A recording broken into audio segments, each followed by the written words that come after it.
तारीख के पिछले कुछ एपिसोड्स में हमने आपको रूस और यूक्रेन के इतिहास के बारे में तफसील से बताने की कोशिश की।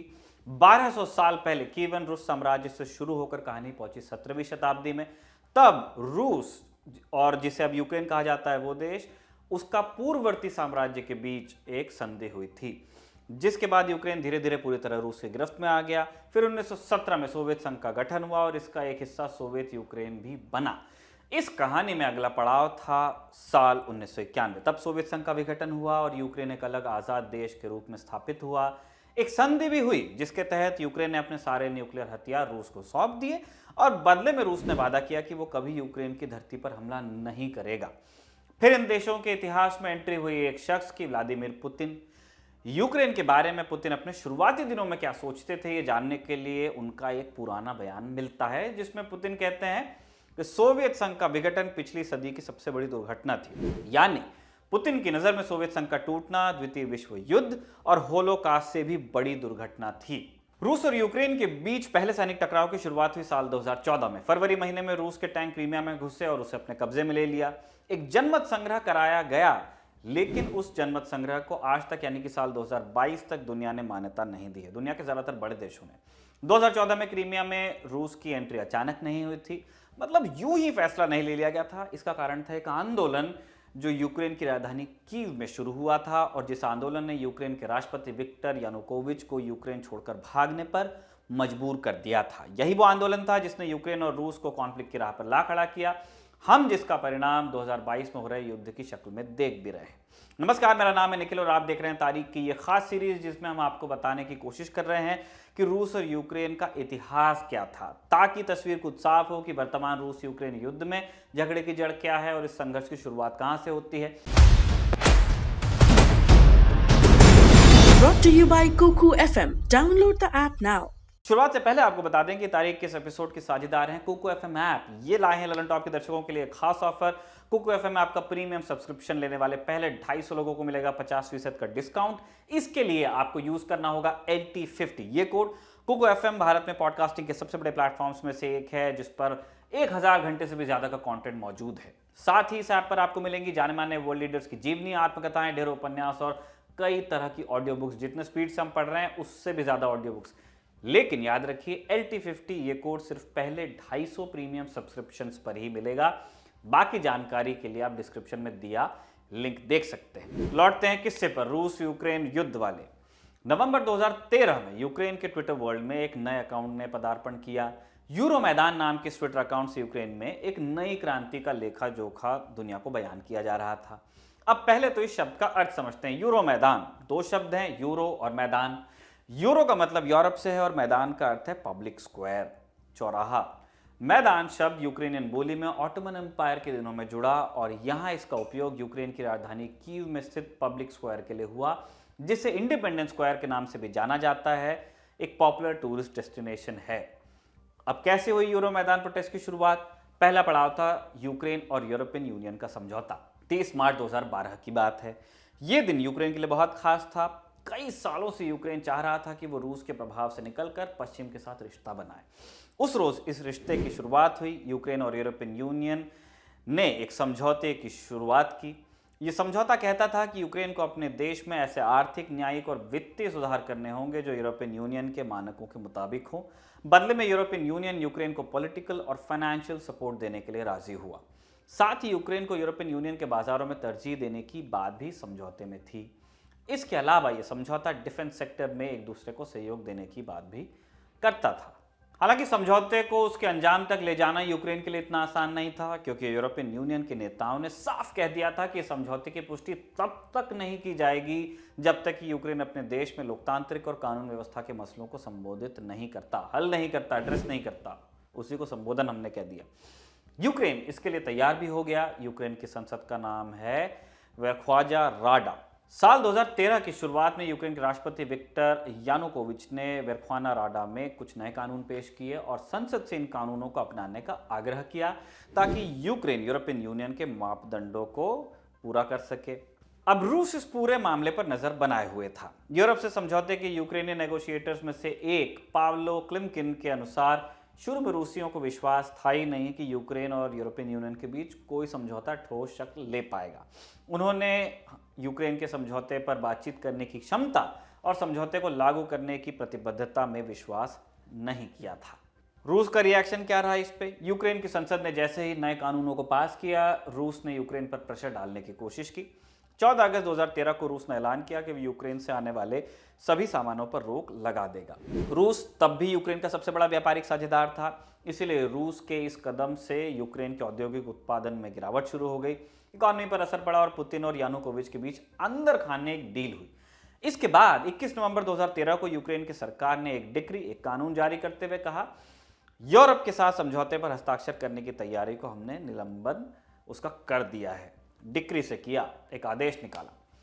इसके बाद होती है प्रोटेस्ट की शुरुआत। जैसे ही सरकार ने डिक्री जारी की, छात्र सड़कों पर उतर गए। पश्चिमी यूक्रेन जहां की पड़ता है, वहां की अधिकतर जनता यूरोप के साथ ट्रेड डील के पक्ष में थी। इसका कारण था सोवियत जमाने से चली आ रही ओलिगार्की। लोग चाहते थे कि यूक्रेन यूरोप के बाकी देशों की तरह तरक्की करे और रूस की छाया से अब बाहर निकले। और यहीं से शुरुआत हुई यूरो मैदान क्रांति की। जैसा कि हमने आपको पहले बताया, सबसे पहले इस नाम का एक ट्विटर अकाउंट बनाया गया ताकि इसका प्रचार प्रसार अधिक तीव्रता से हो सके। शुरुआत में इस आंदोलन को छात्रों ने शुरू किया, लेकिन फिर विपक्ष ने इसे लीड करना शुरू किया। विपक्ष के कुछ नेता थे, विटाली क्लित्स्को, आर्सेनी यात्सेन्युक और ओले तानेबोक, इस प्रोटेस्ट को लीड करने लगे। ये तीनों यूक्रेन के कुछ मीडिया चैनल जैसे टीवीआई और चैनल 5 भी इस प्रोटेस्ट को सपोर्ट करने वालों में प्रमुख थे। चैनल 5 के मालिक पेट्रो पोरोशेंको बाद में यूक्रेन के 5वें राष्ट्रपति भी बने। वर्तमान राष्ट्रपति जेलेंस्की से पहले पोरोशेंको ही यूक्रेन के राष्ट्रपति होते थे। धीरे धीरे जनता आंदोलन से जुड़ने लगी और आंदोलन ने बड़ा स्वरूप लेना शुरू कर दिया। इन लोगों की दो प्रमुख मांगे थी, यूरोपियन यूनियन से समझौते पर साइन और राष्ट्रपति यानुकोविच का इस्तीफा। प्रोटेस्ट को बढ़ता देख राष्ट्रपति यानुकोविच ने लिथुएनिया की राजधानी विल्निस में आयोजित एक समिट में हिस्सा लिया। ईयू का समिट था, लेकिन समझौते पर इस बार भी कोई निर्णय नहीं लिया गया, जिसके बाद शांतिपूर्ण तरीके से शुरू हुआ प्रोटेस्ट वायलेंट होने लगा, हिंसा होने लगी। सरकार पर प्रेशर बढ़ा तो राष्ट्रपति यानुकोविच ने प्रोटेस्ट को खत्म करने के लिए कड़े दिशा निर्देश जारी कर दिए। 30 नवंबर 2013 की रात पुलिस द्वारा कीव के मैदान स्क्वायर को खाली करा दिया गया, लेकिन इससे प्रोटेस्ट खत्म होने की बजाय और ज्यादा बढ़ गया। 1 दिसंबर को प्रोटेस्टर्स ने फिर से स्क्वायर पर कब्जा जमा लिया और अब इनकी मांगों में इंटरनल अफेयर्स के मिनिस्टर, गृह मंत्री वहां के विटाली ज़करचेंको की बर्खास्तगी भी शामिल हो गई। रूस समर्थकों का मानना था, या कहें कि है अब भी, कि यह प्रोटेस्ट अमेरिका द्वारा प्रायोजित था, जो एक लोकतांत्रिक तरीके से चुने गए राष्ट्रपति को हटाने की साजिश कर रहा था। अब इसमें कितनी सच्चाई है ये तो नहीं कह सकते, लेकिन तब अमेरिकन राजनयिकों का एक कॉल लीक हुआ था, जिसे ऑफ कोर्स रशिया ने लीक करवाया था। इस लीक्ड कॉल में दो अमेरिकी राजनयिक यानुकोविच के बाद नए राष्ट्रपति कैंडिडेट की चर्चा कर रहे थे, और इस कॉल से इतना तो जाहिर था कि अमेरिका की यूक्रेन के प्रोटेस्ट्स पर खास नजर थी। बहरहाल यूरो मैदान आंदोलनकारियों को भी अमेरिका की हमदर्दी का पता था, इसीलिए उन्होंने अमेरिकी सरकार के पास एक पिटीशन दाखिल की, जिस पर 4 दिन में 1 लाख लोगों ने दस्तखत कर दिए। अब 1 लाख की संख्या से आप चौंकिए मत, 1 लाख यूक्रेन की आबादी के हिसाब से बहुत बड़ी संख्या है। इस पिटीशन में यानुकोविच और उनके मंत्रियों पर सैंक्शंस लगाने की डिमांड की गई थी। सरकार के दमन के बाद अब प्रोटेस्ट सिर्फ समझौते की डिमांड तक सीमित नहीं रह गया था, बल्कि सरकार बनाम जनता का होने लगा था। लोग अपनी अलग अलग समस्याओं से त्रस्त होकर प्रोटेस्ट से जुड़ रहे थे। देश भर के स्टूडेंट्स भी शिक्षा मंत्री दिमित्रो ताबाचनिक के निलंबन की मांग के साथ प्रोटेस्ट में जुड़ गए, लेकिन पुलिस ने किसी को नहीं बख्शा और निरंतर हिंसात्मक तरीके से प्रोटेस्ट को दबाने की कोशिश की। सुना सुना लग रहा है। 5 दिसंबर 2013 को विपक्ष की पार्टी बटकेविश्न्या के नेता आर्सेनी यात्सेन्युको ने अपनी मांगे फिर से बताते हुए कहा, यूक्रेन के राष्ट्रपति जब तक हमारी 3 मांगों को नहीं मानते, प्रोटेस्ट चलता रहेगा, उन्हें इस्तीफा देना होगा और सरकार को सभी राजनीतिक बंदियों, जिनमें पूर्व यूक्रेनी प्रधानमंत्री यूलिया तिमोशेंको भी शामिल है, उन्हें रिहा करना होगा।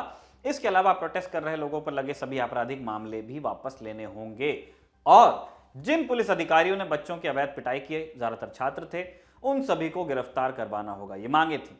इस प्रोटेस्ट की आग राजधानी कीव से निकलकर देश भर में फैल चुकी थी।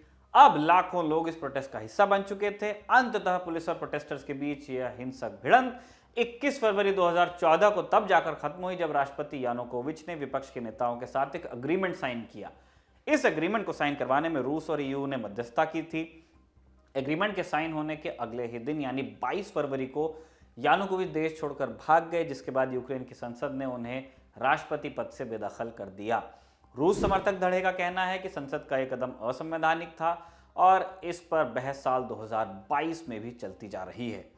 प्रोटेस्ट के खत्म होते होते करीब 100 लोग अपनी जान गंवा चुके थे और लगभग 2500 लोग घायल हुए थे। फिर से कहना चाहेंगे, यूक्रेन के हिसाब से संख्या बड़ी है, वहां आबादी उतनी नहीं है हिंदुस्तान जैसी। यूरो मैदान प्रोटेस्ट में आंदोलनकारियों की जीत हुई, लेकिन इससे एक नया बखेड़ा खड़ा हो गया। दरअसल पूरा यूक्रेन इस प्रोटेस्ट को समर्थन नहीं कर रहा था। तारीख की इस खास सीरीज के पिछले एपिसोड्स अगर आपने देखे होंगे तो आपको मालूम होगा कि पूर्वी और दक्षिणी यूक्रेन में रूस समर्थक जनता की अच्छी खासी संख्या है। ये रूसी भाषा बोलते हैं और खुद को रूस के साथ जुड़ा मानते हैं, रूसी एथनिसिटी का कहते हैं। यानुकोविच के यूं बर्खास्त किए जाने से रूसी भाषा बोलने वाली जनता, जिन्हें रूसोफोन बोला जाता है, इन लोगों ने एक नया विद्रोह शुरू कर दिया। इनमें अधिकतर लोग यानुकोविच और उनकी पार्टी ऑफ द रीजन के समर्थक थे। उधर यानुकोविच का पटाक्षेप हुआ और इधर रूस ने क्रीमिया पर कब्जे की तैयारी शुरू कर दी।